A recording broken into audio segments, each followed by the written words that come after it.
আপনারা দেখছেন একুশে টেলিভিশন।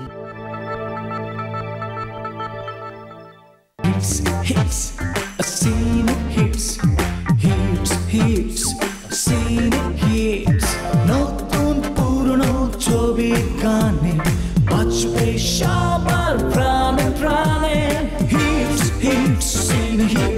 সুপ্রিয় দর্শক বন্ধুরা, সবাইকে শুভেচ্ছা। রমজানের শুভেচ্ছা নেবেন, আশা করি সবাই ভালো আছেন। দর্শক বন্ধুরা, আসছে পবিত্র ঈদ উল ফিতর উপলক্ষে যেসব সিনেমা সারা বাংলাদেশব্যাপী মুক্তির মিছিলে নাম লিখিয়েছে, তাদের মধ্যে একটি সিনেমা হচ্ছে আতর বিবি লেন। নামটা শুনেই আমার কাছে মনে হচ্ছে একটু ডিফারেন্ট হবে এই মুভিটা। আজকে আমাদের সিরিজ আমরা সাজিয়েছি এই আতর বিবি লেন নিয়ে, এবং এই সিনেমার পরিচালক মহোদয় তিনি ব্যস্ত একজন পরিচালক এবং এর আগেও বেশ কয়েকটি সিনেমা পরিচালনা করেছেন। আমাদের মাঝে উপস্থিত আছেন আমাদের আজকের অতিথি মিজানুর রহমান লাবু ভাই। কেমন আছেন লাবু ভাই? ভালো আছি, আপনি কেমন আছেন? আমি ভালো আছি, কারণ ভালো থাকতে হয়, অতিথিদের ভালো রাখতে হয়। আতর বিবি লেন পুরো কাজ শেষ, complete, ready for the release? হ্যাঁ, একদম রেডি। আমরা আতর বিবি লেন নিয়ে একটু ঝলক দেই দর্শকদের, তারপর বিস্তারিত আলাপ করব। এই সিনেমাটা কে কে আছেন? রাশেদ মামুন, অপু। আতর বিবি লেন চরিত্রে একজন নতুন মেয়ে, ও এর আগে আরেকটা সিনেমা করেছে, ফারজানা ওর নাম। আর হচ্ছে ফিল্মের অনেকেই আছেন যারা ধরেন যেমন আছেন ফরহাদ লিমন, জয়রাজ আছেন, আরও অনেকেই আছেন, মানে পরিচিত অনেকেই আছেন। এটা কবে নাগাদ শুটিং করেছিলেন? শুরুটা অনেক আগে, আমি স্ক্রিপ্টটা করেছি অনেক আগে, এটা আরও বছর দুয়েক আগে। স্ক্রিপ্ট বছর দুয়েক আগে করার পর এটা নিয়ে প্রিপ্রোডাকশন করেছি অনেক দিন। তারপর যে মেয়েটা সুমি, ফারজানা সুমি যার কথা বললাম, ওকে নিয়ে অনেক দিন বসেছি আমি। মানে সব মিলিয়ে জার্নিটা লম্বা বেশ, এই সিনেমার পেছনে জার্নিটা অনেক লম্বা। আচ্ছা, তার চেয়ে বেশি লম্বা আপনার জার্নিটা। একদম লাবু ভাইয়ের কেরিয়ারের শুরুটা কিভাবে শুরু? আমি আমার বাড়ি দিনাজপুর, তো আমি দিনাজপুর শহরে থিয়েটার করতাম। কিন্তু আমার ছোটোবেলা থেকে আমার স্বপ্ন ছিল যে আমি সিনেমা পরিচালনা করব, মানে অভিনয় না। কিন্তু আমি সচেতনভাবেই ছোটোবেলা থেকেই আমি একটা স্বপ্ন দেখে এসেছি, সেই স্বপ্নটা হচ্ছে আমি সিনেমা পরিচালনা করব যখন আমি স্কুলে পড়ি। তো সেই রকম জায়গা থেকে যখন, এটা অনেক আগের কথা, কিন্তু তখন আমি একটা গ্রাম থেকে এসেছি, সেই গ্রামে বিদ্যুৎ ছিল না, সেই গ্রামে পাকা রাস্তা ছিল না, সেই গ্রামে নাগরিক সুবিধা বলতে আসলে কিন্তু কিছুই ছিল না। এবং আমার বাড়িটা শহর থেকে আরও বেশ দূরে, মানে বর্ডারের কাছাকাছি। টেলিভিশনও ছিল না, বিদ্যুৎ ছিল না, যেহেতু টেলিভিশন কথাই আসে না। কিন্তু আমি স্বপ্নটা দেখতাম যে আমার আব্বার টিচার ছিলেন, তো ইয়াং ম্যান, উনি সিনেমা দেখতে যেতেন, আমি তখন ছোটো, আমি খুবই আব্বার নেওয়াটা ছিলাম। তো আব্বা সিনেমা দেখতে যেতেন, আমাকে সাথে নিতে হতো তার। তো আমিও সেই সুযোগে সিনেমা দেখতাম। সিনেমা দেখতে দেখতে আমার মাথায় যে বিষয়টা আসলো, যে আমার কাছে মনে হলো যে পৃথিবীর ওই ছোটোবেলায় যে বিস্ময়কর যেসব জিনিস আছে, তার মধ্যে আমার কাছে সিনেমা একটা মনে হতো তখন। এখনও কিন্তু, মানে এখনও আমার কাছে মনে হয় এটা। তো তখনই আমি ডিসিশন নিই যে আমি সিনেমাই করবো। এবং আব্বাকে আমি জিজ্ঞেস করতাম যে এই জিনিসটা বানায় কে, এটার পেছনের মূল ব্যক্তিটাকে। আব্বা বলতেন যে একজন ডিরেক্টর থেকে উনি সব কিছু করে। তখন আমি আব্বাকে বলছিলাম যে আমি ডিরেক্টরই হব। তো আব্বা বলছিলেন যে তুই কি বলিস, এটা তুই কি ডিরেক্টর হতে পারি? বললাম যে আমি পারবো, আমি ডিরেক্টরই হব। তো আব্বা বেঁচে নেই, আব্বা আমার সিনেমা আমি করেছি এটা দেখে যেতে পারেননি। তো সেই রকম জায়গা থেকে আমি সিনেমাই করতে এসেছি। তারপর ঢাকায় পড়াশোনা শেষ করে ঢাকায় আসলাম, মাঝখানে থিয়েটার করলাম। আমি সে সাংবাদিকতা করেছিলাম বছর 2-3 একটা বিনোদন পত্রিকায়। বিনোদন পত্রিকায় সাংবাদিক করার উদ্দেশ্য ওটাই ছিল যে আমার সিনেমা অঙ্গনের মানুষের সাথে আমার কানেকশানটা তৈরি করতে হবে। তো সেই রকম জায়গা থেকে আমার কানেকশান আমি পেয়েও যাই। তো আমি তখন 2-1 সাথে আমার পরিচয় হয়, এবং আমি তখন গুলিস্তানে অনেক ফিল্মের অফিস ছিল, কাকরাইল পাড়ায় ছিল, অফিসে যাতায়াত করতাম। আমার এক পরিচিত এলাকার এক বড় ভাই ছিলেন, তার মাধ্যমে আমি এক ডিরেক্টরের সাথে আমি কাজ করার সুযোগ পাই। আমি মাসখানেক কিংবা মাস 2-3 কাজ করার পর আমার কাছে মনে হলো যে আসলে আমি যে স্বপ্ন নিয়ে সিনেমা বানাতে আসছি এখানে, যেটা আমার জায়গা না। আমি খুব হতাশ হয়ে গেছি। ততদিনে যেটা হচ্ছে যে আমি সিনেমা নিয়ে প্রচুর পড়াশোনা করেছি, এবং আমার যেটা ছিল যে আমি লিখতাম, আমি ছোটোবেলা থেকেই লিখতাম বিভিন্ন পত্রিকায়, লিটল ম্যাগাজিনে। পড়াশোনাটা আমার অভ্যাসটা ছিল, এখনও আমি রেগুলার পড়াশোনা করি, এবং সিনেমা দেখার একটা অভ্যাস ছিল, এখন তো দেখতেই হয়। যে ধরনের স্বপ্ন নিয়ে আমি সিনেমা বানাতে এসেছিলাম, এইখানে অ্যাসিস্ট করতে গিয়ে, ঠিক অ্যাসিস্ট করা এটাকে বলা যাবে না হয়তো, আমি মূলত অবজারভার হিসেবেই ছিলাম। আমার ওই আত্মীয়র সূত্র ধরে। কিন্তু বাস্তবতাটা আর অ্যাডপ্ট করতে পারেননি তখন এসে? না, আমি হতাশ হয়ে গেছিলাম যে এই যদি হয় আমাদের মানে যে স্বপ্ন নিয়ে আমি আসছি যে এইরকম যদি সিনেমা হয় তাহলে এটা কি আমার জায়গা আসলে। পরে আমি ফিরে গেছি দিনাজপুরে, আমি একটা এনজিওতে চাকরি করেছি অনেক। ও মোটামুটি একেবারে গিভ আপ করে আপনি দিনাজপুর গিয়ে? হ্যাঁ, আমি হতাশ হয়ে ফিরেও গেছিলাম। আচ্ছা আচ্ছা। পরে আবার এসে ওখানে যখন আমি দিনাজপুরে থাকলাম বছর দেড়েক, তখন বললাম যে না, আমার যতভাবেই আমি ট্রাই করি না কেন সিনেমার ভূত আমি মাথা থেকে নামাতে পারি না। তো আবার ফিরে আসছি, ফিরে এসে এবার নতুন করে ভাবা শুরু করছি, অ্যাডজাস্ট করার চেষ্টা করছি। মানে তখন যেটা হয় কি যে আমি নতুন একটা জায়গা থেকে এসে নতুন মানুষ, নতুন পরিবেশ, ধ্যান ধারণা সব কিছু মিলে যখন মিল ছিল না, আমি একটু আপসেট হয়ে গেছিলাম। পরে দিলাম যে প্রবলেমটা আসলে আমার, মানে আমি যে প্রবলেমগুলো বের করেছিলাম যে ওই প্রবলেমগুলো আমার প্রবলেম আসলে। কারণ আপনার প্রবলেমগুলো শুনবো, তার আগে আমি একটু দর্শকদের কাছে যাচ্ছি। দর্শক বন্ধুরা, সময় হলো ছোট্ট একটা ব্রেকের, আমাদের সঙ্গেই থাকুন, ব্রেকের পর দেখা হচ্ছে।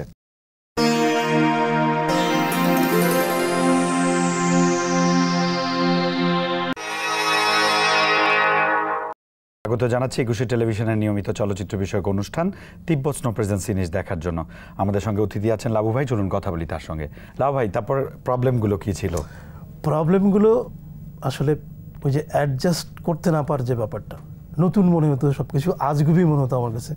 বিশেষ করে এখানে আরও যেটা যে সিনেমার কিছু মানে আমি যেটা বলবো যে লাউড, তো মানে সব কিছুই লাউড আমার কাছে। যেটা মনে হলো যে অনেক আলো, অনেক মানুষ অভিনয় করে, সবাই চিৎকার করে, সব কিছু মিলে আমি মঞ্চে যে কাজ করে এসেছি, মঞ্চে কিন্তু আমি খুব ক্লাসিক কাজ করেছি এবং আমি জেনে শুনে পড়াশোনা করে ভালো মানুষ, ভালো বলতে যারা দক্ষ মানুষ তাদের সঙ্গে কাজ করে এসেছি, যার কারণে আমি মিলাতে পারতাম না। পরে দেখলাম যে আসলে মঞ্চ, সিনেমা, টেলিভিশন একদমই ডিফারেন্ট, ভাষা আলাদা, ভাষা আলাদা। তো আচ্ছা, মঞ্চে তো আপনি আগে থেকেই ছিলেন নাকি ওই মাঝখানে? না, আগে আমি মঞ্চে ছিলাম। হ্যাঁ, তারপরে আপনি সিনেমায় ফেল করেছেন, মানে আপনার আশাহত হয়েছেন, তারপর নাটকটার শুরুটা আমি জানতে চাইছি। এরপর আমি যখন ফিরে আসলাম আবার ঢাকায়, তখন ফিরে আসছি যে আমার এরকম একটা বিষয় যে আমাকে সিনেমাই করতে হবে, কারণ আমার ভালো লাগছিল না। তো আমি চিন্তা করলাম যে আমি একটা অজানা মানুষ, আমাকে একটা সিনেমার তো অনেক টাকা লাগে একটা সিনেমা করতে, আর আমি আমার সিনেমা প্রডিউস করার মতো তো টাকা নেই, তো আমাকে কেন একজন প্রডিউসার সিনেমা দিবে? তো সেই জায়গা থেকে আমি যখন ভাবলাম যে আমাকে আগে নিজের জায়গাটা তৈরি করতে হবে, তখন টেলিভিশনের বেশ মানে টেলিভিশন মানে আমাদের সামগ্রিক টেলিভিশনের কথা বলছি, রমরমা অবস্থা, প্রচুর প্যাকেজ নাটক হতো। প্যাকেজ নাটকটা আপনার কত সালে শুরু? আমি 2003 সাল থেকে শুরু করেছি। তখন আমি একটা পত্রিকায় কাজ করি, যে পত্রিকায় আমি খুবই অল্প দিনের মধ্যে আমি কাজ করতে করতে নির্বাহী সম্পাদক হয়ে গেছিলাম একটা কি বলে বিনোদন পত্রিকায়। সেটা খুব একটা টপ লেভেলের পত্রিকা ছিল। তো সেই সূত্রে আমাকে আমার সবার সাথে জানাশোনাটা হয়ে গেছিলো। তো আমি তখন টেলিভিশন নাটক বানানো শুরু করলাম। নাটক বানাতে বানাতে আমার নাটক বানানোটা নেশা হয়ে গেল। আচ্ছা, ওকে, হ্যাঁ। নাটক বানানোর নেশাটা আমাকে এমনভাবে পেয়ে বসলো, আমি পেশা হিসেবে তখন নাটক বানানোটাকেই নিয়ে নিলাম এবং 2003 সাল থেকে শুরু করে 2015 সাল পর্যন্ত একটানা আমি অসংখ্য নাটক করেছি। তার মানে 2015 হচ্ছে আপনার প্রথম সিনেমার বছর? 2015 সালে প্রথম সিনেমার শুটিং শুরু করি আমি। ওটা কোন সিনেমা? তুখোর। তুখোর, আচ্ছা। হ্যাঁ, সেই সিনেমা 2015 সালে প্রথম শুরু করলাম। প্রথম সিনেমার শুটিং করলাম হচ্ছে থাইল্যান্ডে গিয়ে, তাও ফুকেটে। ফুকেট খুব এক্সপেন্সিভ জায়গা, এটা অনেকেই জানেন। সেখানে শুটিং খরচ, সেখানে আপনার সব কিছু মিলে, কিন্তু আমার লোকেশন, আমার সব কিছু মিলিয়ে মানে এটা আমি একটা লাখও বলবো যে আমার প্রডিউসার সব কিছু মিলিয়ে আমার হয়ে গেছিলো সব। যে তুখোরের প্রথম শুটিং আমি ফুকেট থেকে শুরু করি এবং 2015 সাল, 16 সাল, 2 বছর আমি শুটিং করি। 16 সালে আমার সিনেমা মোটামুটি রেডি হয়ে যায়। 2017 সালের জানুয়ারির 20 তারিখ আমি সিনেমাটা রিলিজ করি তুখোর। 2017 সালের 20 জানুয়ারি আমার প্রথম সিনেমা তুখোর রিলিজ হয়। একটা আবেগ কাজ করছে, খুব স্বাভাবিক, সব মনে আছে। নাইস। এরপর তো আরো তুখোর সহ আরো 5টা সিনেমা বানিয়েছেন। হ্যাঁ, সব মিলিয়ে 6টা ছবি। সব মিলিয়ে 6টা ছবি। তো তুখোর আর আমাদের আতুর বিবি লেন ছাড়া বাকি 4টা সিনেমার নামগুলো একটু শুনতে চাই। তুখোর করতে করতে আরেকজনের সাথে আমার পরিচয় হয়, তারও নাম মিজানুর রহমান। তো ওনার সঙ্গে আমি একটা সিনেমা করি, সিনেমার নাম হচ্ছে নুরু মিয়া ও তার বিউটি ড্রাইভার। তুখোর একেবারেই কমার্শিয়াল মুভি, মানে সেখানে আমাদের দেশের কমার্শিয়াল সিনেমার যে ফর্মুলা, আমরা যেটাকে ফর্মুলা মুভি বলি, তুখোর হয়তো ফর্মুলা মুভি, কিন্তু আমি আমার দৃষ্টিকোণ থেকে চেষ্টা করেছিলাম যে ডিফারেন্ট প্রেজেন্টেশন করতে, এবং অনেকেই তখন বলেছিলেন যে এই মুভিটা খুব আধুনিক মুভি, এটা অনেকে বলেছিলেন। হ্যাঁ, সেই জায়গা থেকে আমি যখন নুরু মিয়া ও তার বিউটি ড্রাইভার বানাই, এটা একেবারেই আলাদা। মানে কন্টেন্টগত দিক থেকে যদি আপনি ভাবেন যে তুখোড় একেবারেই কমার্শিয়াল মুভি, মানে আমি যদি ডেফিনেশন করি কমার্শিয়াল মুভি, এটা একদম ক্লাসিক মুভি, অফ ট্র্যাকের মুভি। মানে অফ ট্র্যাকের মুভি হচ্ছে নুরু মিয়া ও তার বিউটি ড্রাইভার। সত্যি কথা বলতে আমি আসলে নুরু মিয়া ও তার বিউটি ড্রাইভার যে ধরনের মুভি, আমি সেই ধরনের মুভি আসলে বানাতে এসেছিলাম ঢাকায়।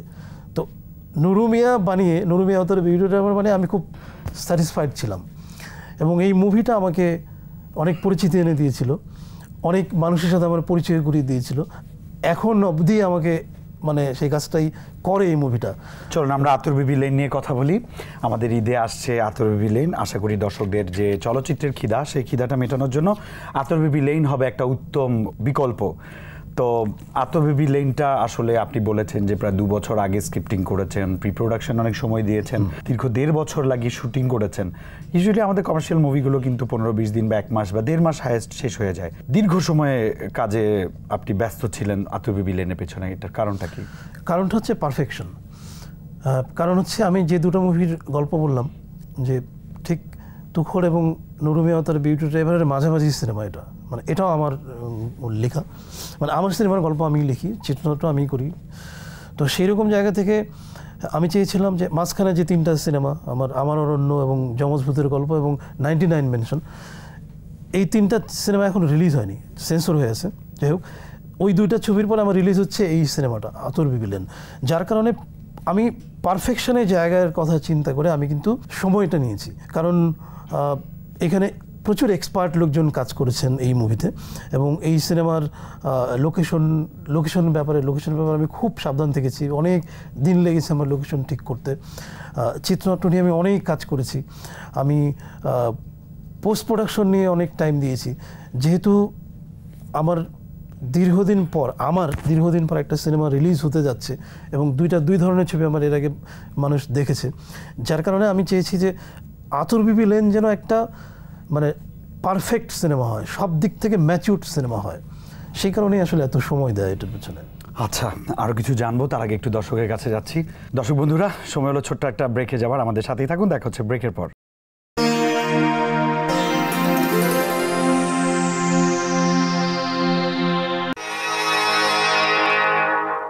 ব্রেকের পর আপনাদের সবাইকে আবারও স্বাগত জানাচ্ছি তীব্রস্ন প্রেজেন্ট সিরিজে। আমাদের সঙ্গে আছেন আতর বিবি লেন চলচ্চিত্রের পরিচালক লাভু ভাই। চলুন কথা বলি তার সঙ্গে। ভাইয়া, এই গল্পে আমাদের অপু ভাই আছেন, আপনি বলেছেন আরও অনেকেই আছেন। কাস্টিংয়ের ক্ষেত্রে অবশ্যই আপনি চরিত্রগুলোর ডিমান্ডগুলো ফলো আপ করেছেন। গান আছে কটা এখানে? গান আছে 3টা। গান আছে 3টা। কারা কারা গিয়েছেন? আকাশ মাহমুদ একজন আছেন, সঙ্গীত পরিচালক কি আকাশ মাহমুদ? হ্যাঁ, কণা আছেন, আর অনেকেই আছেন।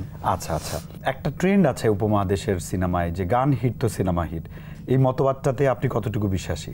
হয়তো অনেক ক্ষেত্রে এটা সত্যি কথা, আমাদের সিনেমার প্রেক্ষাপটে যদি এটা আমরা ভাবি, কিন্তু সব ক্ষেত্রেই মানে এটা হয় এমন আমি মনে করি না। গান হিট হওয়া ছাড়াও আমাদের সিনেমা হিট হয়েছে, এরকম উদাহরণ কিন্তু আছে। কিন্তু হ্যাঁ, অধিকাংশ ক্ষেত্রে গান হিট হলে সিনেমা হিট হয়। তো সেই জায়গা থেকে যদি বলা হয়, তাহলে আমার সিনেমার গান হিট হওয়ার সম্ভাবনাও আছে, আমার সিনেমার হয়তো তাহলে হিট হওয়ারও সম্ভাবনা একটা রয়ে যায় আর কি। কিন্তু ধরেন এবার তো মোটামুটি বেশ কিছু কমার্শিয়াল বিগ ব্যানারে, বিগ বাজেটে, ইন্টারন্যাশনাল স্ট্যান্ডার্ডের অনেকগুলো, এখন তো আমরা ইন্টারন্যাশনাল বাজারের সাথেই আমাদের তুলনা করা লাগে। তো সেখানে জঙ্গলি আছে, আমাদের দাগি আছে, আমাদের আতর বিবি লেন আছে, আরেকটা বড় মুভি আছে, আরেকটা বরবাদ আছে। একদম বড়টা সবার শেষে বললাম আর কি। তো সেই জায়গা থেকে কতটুকু কম্পিটিটিভ হতে পারে যে আতর বিবি লেন? বড় মুভি আসলে আমরা কোনটাকে বলি? যে ইদানিং যেটা হয় যে আমরা তারকাবহুল মুভি কিংবা বড় বাজেটের মুভিকে আমরা বড় মুভি বলি সাধারণত। আমি ওই অর্থে বলি না, আমি হচ্ছে দর্শকের আগ্রহের উপর ভিত্তি করে। আমি সেটাই বলতে যাচ্ছি যে আমি কেন আতর বিবি লেন এই মুভিগুলোর মধ্যে ফাইট দিতে চাচ্ছি কিংবা যাচ্ছি, আমার কনফিডেন্সের জায়গাটা কোথায় আসলে। আমি যেটা বললাম যে আমি একটা পারফেক্ট মুভি বানানোর চেষ্টা করেছি, একটা ম্যাচিউরড মুভি বানানোর চেষ্টা করেছি।